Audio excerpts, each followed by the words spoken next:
नमस्कार मंडळी, तुम्ही बघत आहात माझं यूट्यूब चॅनल सिकंदर कदम. मी नवीनच यूट्यूब चॅनल चालू केलेलं आहे. माझा पहिलाच व्हिडिओ आहे. तर यूट्यूब चालू करण्यापाठीमागचा उद्देश तुम्हाला सांगतो. माझं सब्जेक्ट काय ते सांगतो. मी इन्शुरन्स इंडस्ट्रीमध्ये गेली 23 वर्ष काम करतोय.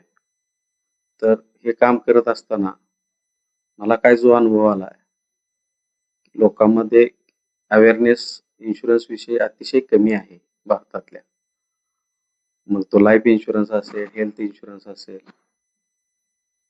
मोटर इन्शुरन्स तर काय कंपल्सरी तुम्हाला करावाच लागतो. त्यामुळे त्यात ऑप्शन नाहीये. पण लाईफ आणि हेल्थ इन्शुरन्समध्ये लोकांना अवेअरनेस कमी आहे. तुम्ही जर त्या ज्या टेक्निकल बाबीमध्ये गेला, तर असं लक्षात येईल की आपल्या एकूण लोकसंख्येच्या म्हणजे 140 करोड आपली 2011च्या नुसार 1,40,00,000 आपली 1,40,00,000 आपली लोकसंख्या आहे. त्यातील फक्त 3 आणि 3% ते 3.5% लोक इन्शुअर्ड आहेत. लाईफ इन्शुरन्सच्या बाबतीत बोलायचं झालं तर. आणि त्यातीलही जे इन्शुअर्ड आहेत ते अंडर इन्शुरन्स आहेत. अंडर इन्शुरन्स म्हणजे काय? तर त्यांना जेवढा इन्शुरन्सची गरज आहे त्याच्यापेक्षा त्यांचा इन्शुरन्स कमी आहे. तर एवढी मोठी इन्शुरन्सची गरज आपल्या इंडियामध्ये, भारतामध्ये लोक इन्शुरन्स घेत नाहीत. त्याच्या पाठीमागे त्यांची अवेअरनेस किंवा त्यांना प्रॉपर माहिती नसणं, अवेअर नसणं या गोष्टी जबाबदार आहेत. त्यामुळं भारत सरकार आता बघा पहिलं 45% एफ-डी-आय आणलं म्हणजे फॉरेन डायरेक्ट इन्व्हेस्टमेंट इंडियात इन्शुरन्स सेक्टरमध्ये. आता 25-30 कंपन्या काम करत आहेत. तर हे सगळं पॉप्युलेशन कव्हर होत नाही म्हणून गव्हर्नमेंट प्रयत्न करते की जास्तीत जास्त लोकांपर्यंत जास्तीत जास्त इन्शुरन्स कंपन्या याव्यात, जास्तीत जास्त लोकांपर्यंत इन्शुरन्सचं महत्त्व पोहोचावं. पण तरी पण आपली भारतीय मानसिकता म्हणा किंवा इन्शुरन्सचा अवेअरनेस लोकांमध्ये कमी आहे. हे गेली 23 वर्षात जाणवलं आणि अगदी आमच्या बिझनेसमध्ये आम्ही रोज 1-2 लोकांना भेटून सांगतच असतोय, बाबा इन्शुरन्सचं महत्त्व काय आहे? भले तो लाईफ इन्शुरन्स असेल, हेल्थ इन्शुरन्स असेल. पण अजूनही तसं अवेअरनेस लोकांमध्ये नाहीये. तर ते अवेअरनेस त्याची माहिती मिळावी, ते अवेअरनेस माझ्या परीनं मी लोकांना अवेअर करू इच्छितो. ह्यासाठी आपण YouTube चॅनल चालू करतोय, की रोज मी 3 लोकांना भेटलो तर मला बराच काळ लागेल लोकांना सांगायला. पण या सोशल मीडियाच्या माध्यमातून, या YouTubeला प्लॅटफॉर्मच्या माध्यमातून मी हजारो, लाखो लोकांपर्यंत पोहोचू शकतो, की जेणेकरून तुम्हाला इन्शुरन्सविषयी माहिती, लाईफ इन्शुरन्स असेल, हेल्थ इन्शुरन्स असेल, त्याचे वेगवेगळे प्लॅन्स असतील.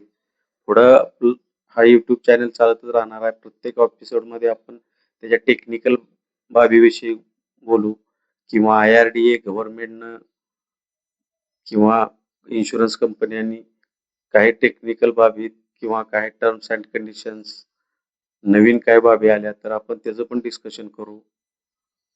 प्रत्येक प्लॅनचं डिस्कशन करू.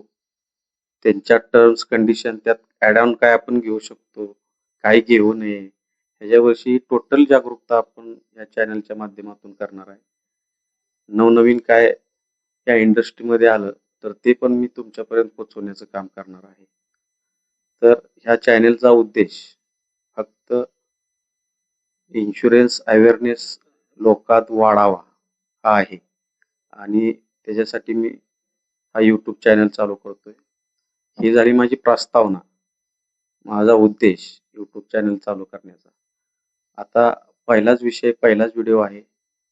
बेसिक म्हणजे इन्शुरन्सची काय गरज आहे लोकांना? इन्शुरन्स का असावा?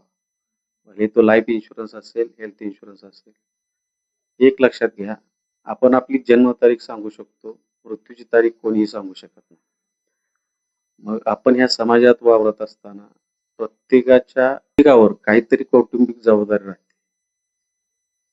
तर दुर्दैवानं त्याच्या जाण्यानं मृत्यूची तारीख कोणच सांगू शकत नाही. ते आपण आता जो कोविड येऊन गेला त्यात कळलं, की प्रत्येकाला वाटतंय की मला काय होणार नाही. पण कुणाचंच काही खरं नाही. पण सत्य तेच आहे. मृत्यू हाच सत्य आहे. तो कोणाला कधी येईल सांगता येत नाही. त्यामुळे इन्शुरन्सची गरज आहे.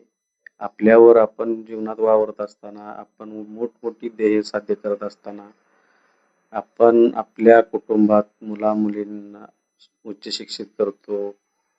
मला हे बनवायचं आहे, ते बनवायचं आहे. त्यासाठी आपण लोन काढतो. तर ह्या सगळ्या बाबी तुम्ही असताल तर 100% साध्य करचाल. पण तुम्ही नसाल तर तो इन्शुरन्स तुमची पेइंग कॅपॅसिटी जी आहे, तो इन्शुरन्स कव्हर करतो. म्हणजे तुमच्या लायबिलिटीज इन्शुरन्स कंपनी उचलत असते.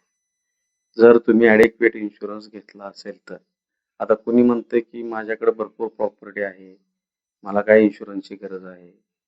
पण तुम्ही नसल्यानंतर त्या प्रॉपर्टी जायला वेळ लागत नाही. कारण तो कुटुंबला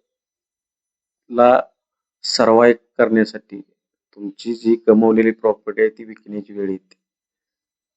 तर त्याला सुद्धा प्रोटेक्शन इन्शुरन्स करतं. कारण तुमच्या जाण्यानं, कुणाच्याही जाण्यानं त्या कुटुंबावरती जी आर्थिक आघात झालेला असतो, त्यातून सावरण्यासाठी प्रत्येकाला इन्शुरन्सची गरज आहे.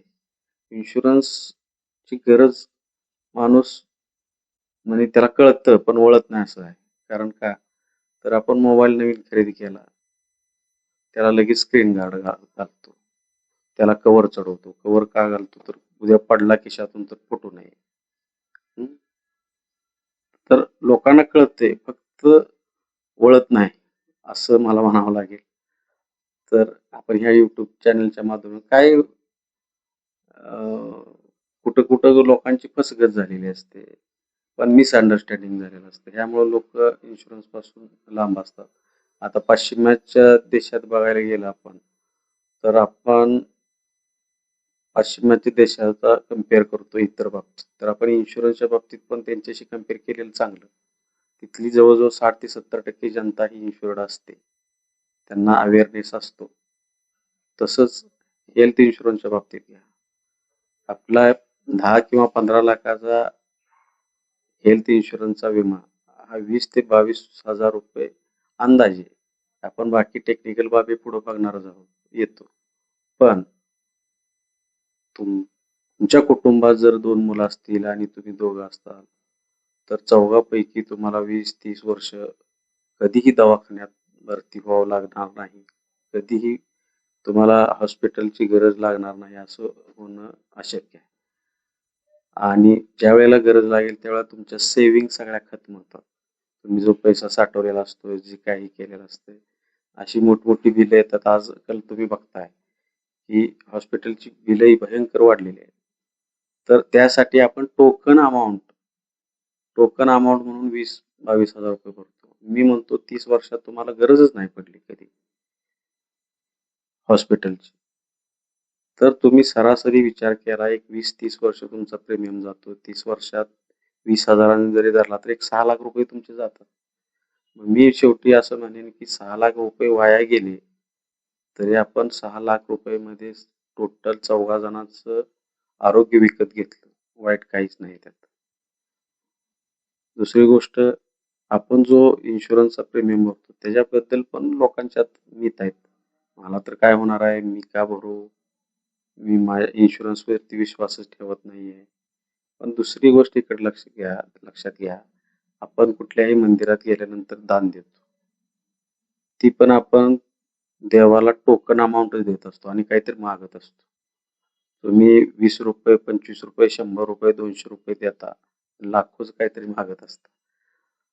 तर तुम्ही एक ती प्रीमियमच देता त्या देवाला. तसं इन्शुरन्सच्या बाबतीत भले तुम्ही प्रीमियम भरत असाल, भले तुमच्या बाबतीत काय घडत नसेल, घडू नयेच कोणाच्या. सगळ्यांनी मॅच्युरिटीज घ्यावी. घडत नसेल, तरी पण तुमचे जे पैसे आहेत ते कोणाच्या नाही कोणाच्या कुटुंबाला क्लेम रूपी आपण मदत करत असतोय. हा परमार्थ आहे, लक्षात घ्या. आपला आपण सेव्हिंग करत असताना, आपण प्रीमियम भरत असताना, आपल्या इन्शुरन्ससाठी आपण आपल्या सेफ्टीसाठी भरत असतो. पण त्याचा यूज कोणाला नाही कोणाला होत असतो. तर तो एक परमार्थच आहे. अशा अजून बऱ्याच गोष्टी आपण पुढं जसं आजचा फक्त विषय होता की इन्शुरन्स का गरजेचा आहे. इथून पुढं आपण हा पहिलाच व्हिडिओ आहे. काहीतरी पुढं मागं झालं बोलण्यात तरी समजून घ्या.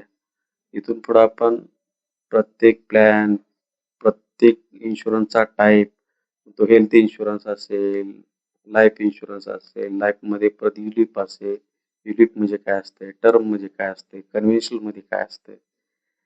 तर हे सगळे इन्शुरन्सचे प्रकार आपण तुम्हाला अगदी सोप्या भाषेत समजावून सांगणार आहे. त्याच्या टेक्निकल बाबी सांगणार आहे. आणि जे काही इथून पुढे बदल होत राहतील, इथून मागं झालेले बदल, प्रत्येक विषयावर आपण तुम्हाला इन्फॉर्मेशन साध्या पद्धतीत देत राहू. पहिलाच व्हिडिओ आहे. इथं मी बोलून थांबतो. आवडलं लाईक करा, शेअर करा, सबस्क्राईब करा.